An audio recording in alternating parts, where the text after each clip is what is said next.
కొత్తగూడెం జిల్లా చర్ల మండలంలోని బూరుగుపాడుకు చెందిన వంజం దేవ, కరీంనగర్ జిల్లా గన్నేరువరం గ్రామానికి చెందిన కాంపెల్ల రాజ్ కుమార్, రంజిత్, అలాగే ఛత్తీస్గఢ్ సుకుమా జిల్లాకు జేగూరుగొండ మండలం తిమ్మాపూర్కు చెందిన సోడి గంగా, అశోక్ మరియు సుకుమా జిల్లా డోకుపాడు గ్రామానికి చెందిన కల్మా దేవులు మావోయిస్టు పార్టీ సిద్ధాంతాలు నచ్చక అగ్రనాయకుల వేధింపులు తట్టుకోలేక పోలీసుల ఎదుట లొంగిపోవడం జరిగిందని తెలిపారు. ఇక గతంలో పోలీసుల ఎదుట లొంగిపోయిన మావోయిస్టు దళ సభ్యులకు రివార్డులు అందజేశారు. ఇటీవలే జిల్లా పోలీసులు ఎదుట లొంగిపోయిన మావోయిస్టు పార్టీకి చెందిన దళ సభ్యులై మడివి కృష్ణ, ఎర్రంపాడు గ్రామం, అలాగే చర్ల మండలం 4 లక్షలు, 2 పూణెం అడమయ్య, అడవి రామవరం గ్రామాల గూండాల మండలం 1 లక్ష రూపాయలు, వెట్టి భీమా, పెండపాడు గ్రామం, చింతకుప్ప, సుకుమా జిల్లాల వారికి 1 లక్ష రూపాయల నగదును జిల్లా ఎస్పీ చెక్కుల రూపంలో అందజేశారు. ఈ కార్యక్రమంలో మావోయిస్టు పార్టీ అజ్ఞాత దళాల్లో పనిచేస్తున్న వారి కుటుంబాలకు నిత్యావసర వస్తువులను అందజేశారు. చర్ల పోలీస్ స్టేషన్ లో కమాండ్ కంట్రోల్ ను ప్రారంభించారు జిల్లా ఎస్పీ రోహిత్ రాజు, ఐపీఎస్. ఇక మండలంలో 54 సీసీ కెమెరాలు ఏర్పాటు చేసినట్లుగా తెలిపారు. ఈ కార్యక్రమంలో additional SP operations T Sai Manohar, Bhadrachalam SP Paritosh Pankaj, IPS, CRPF 51 battalion additional commandant Sunil Kumar, 141 battalion CRPF assistant commandant Raj Kumar, Charla CI Raju Varma, Dummugudem CI Ashok మరియు ఇన్స్పెక్టర్ శ్రీనివాస్, రమేష్, అశోక్ రెడ్డి, ముత్యం, రమేష్, ఎస్ఐలు, సిబ్బంది పాల్గొన్నారు.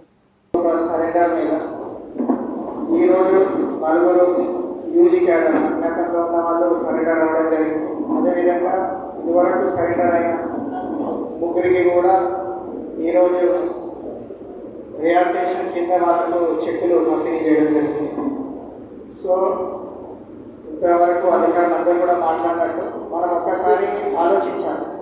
ఇప్పుడు మన దగ్గర ఏదైతే చర్ల పోలీస్ స్టేషన్ లిమిట్స్లో 10 మంది అజ్ఞాతంలో ఉన్నారు.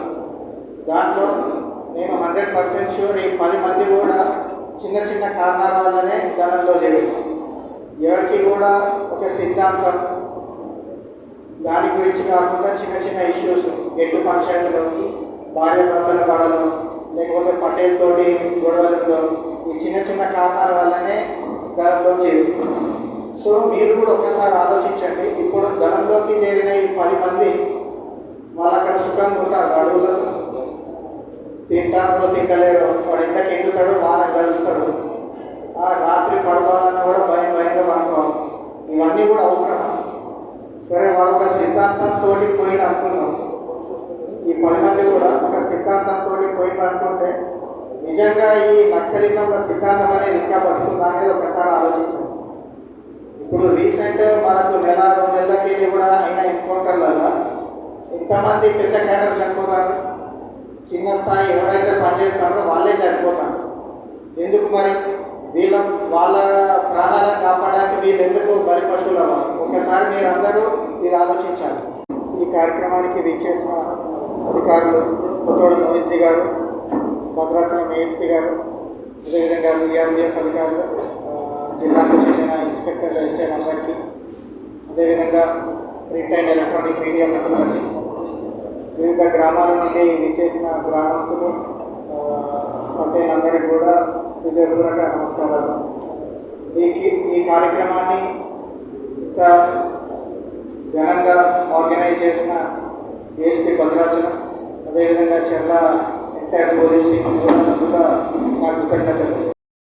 అన్నారు మరి గవర్నమెంట్ సమాన హక్కులు కల్పించాలి అది ఇదని వాళ్ళు ఎప్పుడైతే పత్రికా ప్రకటనలు ఇవన్నీ చేస్తారు కదా, వాళ్ళు ఒక్కసారి ఆత్మవిమర్శన చేసుకోవాలి. ఆ నక్సలిజం ఏదైతే ఉన్నదో వాళ్ళు ఈ సమానత్వం, సమాన హక్కులు అనేది పాటిస్తారా లేదా అనేది.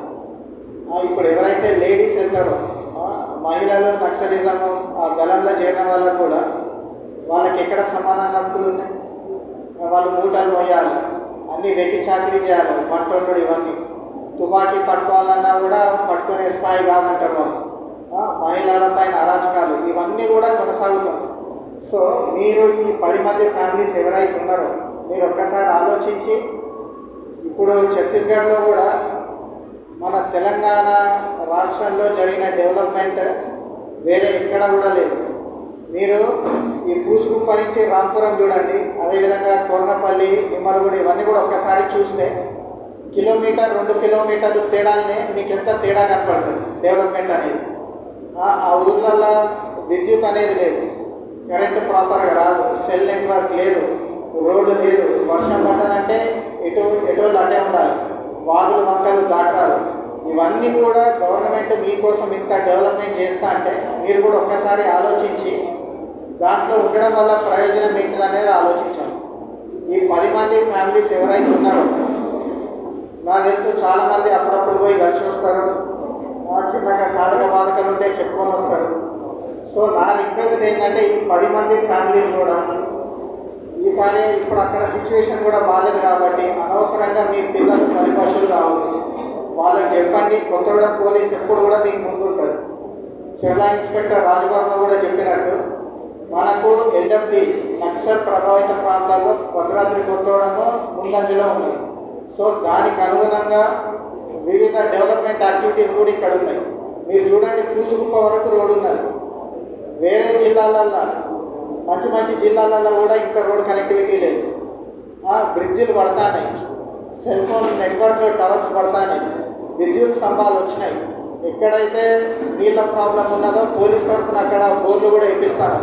అది కాకుండా మండల్ లెవెల్ స్థాయిలో వాలీబాల్ టోర్నమెంట్ కానీ వివిధ రకాల డెవలప్మెంట్ యాక్టివిటీస్ మా సైడ్ నుంచి ఏదైతే ఉన్నాయో మేము సాయశక్తిలో మేము ప్రయత్నిస్తాం.